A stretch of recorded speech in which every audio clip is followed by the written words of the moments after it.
Hello and welcome to Inside Scoop. I'm Sumi Das. Joining me is Josh Lowenson, staff writer for CNET, and we're going to talk about the shakeup, the management shakeup at Apple today. So Scott Forstall and John Browett are either out or on their way out. Why are they leaving? First, let's back up for a moment here. What positions did they hold?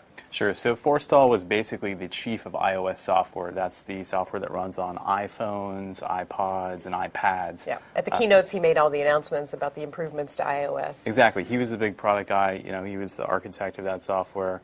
He put that team together originally with Steve Jobs, and they created the software that's basically going to run their mobile devices for the next 10 years. Mm-hmm. The other guy is John Browett.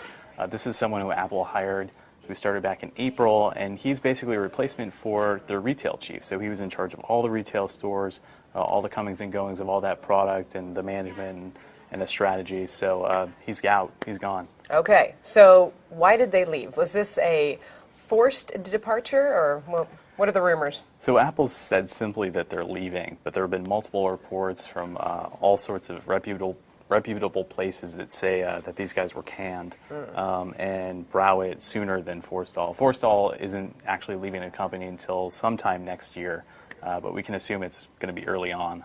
Now, I keep seeing the stock climb 500, 600, 700 points, but yet people are unhappy, obviously, at Apple. So what's the talk about why they were asked to leave? I mean, does this have something for Forstall to do with Maps and how it was less than a stellar launch of their Maps app? Yeah, there were really two kind of things focusing here. One of them is perceived missteps under Forstall's watch in terms of software. One of those is obviously Maps. You have just a product that was not enjoyed by people at all. It did not delight or surprise. No, and that's not to say it's a totally flawed product. You know, there's still benefits to it, but it wasn't quite the execution that people are used to.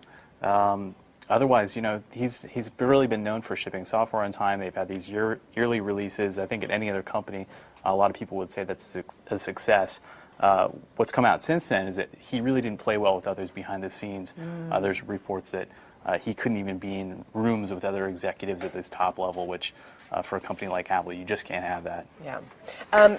The apology that Tim Cook issued after Maps was released and people expressed their disappointment very publicly, that came out at the end of September. I read a report that said that Forstall refused to sign that apology, to issue that apology. Is that correct? You know, we haven't been able to confirm that, but obviously, if true, that's huge. I mean, to not put your name on something and to have Cook do it, you know, obviously the top executive, the buck stops there. Yeah. But you have other executives, including Bob Mansfield, who runs hardware, and now he's been assigned some other roles as part of this restructuring, who put his name on something when the company kind of retreaded on some recycling and environmental waste things that they did earlier this year. And he really took the responsibility for that. Okay. And Browett, were there mistakes that were made at the retail stores? Sure. So there were reports of layoffs and cutbacks, and you know, for an organization like retail, which is really Apple's crown jewel, something that brings in billions of dollars, and really the kind of the experience people have with Apple the first time. Public face of Apple in many ways. You don't want anything tarnishing that, and it didn't happen for the 10 years that Ron Johnson was under the watch. All right, so what does this mean? Does this give us any insight into the post-Steve Jobs era of Apple? I mean, that's what everybody is wondering about. Is this a signal of what's to come? Yeah, you know, a lot of analysts that we talked to and who put out notes this morning really say that this isn't a bad thing. They say that change is good, and this is really just Tim Cook kind of putting his stamp on the company. Right. So, I mean, you know, we'll see when the market opens up again tomorrow what actually investors think. Okay, Josh, thanks so much. My pleasure. For Inside Scoop, I'm Sumi Das. Thanks for watching.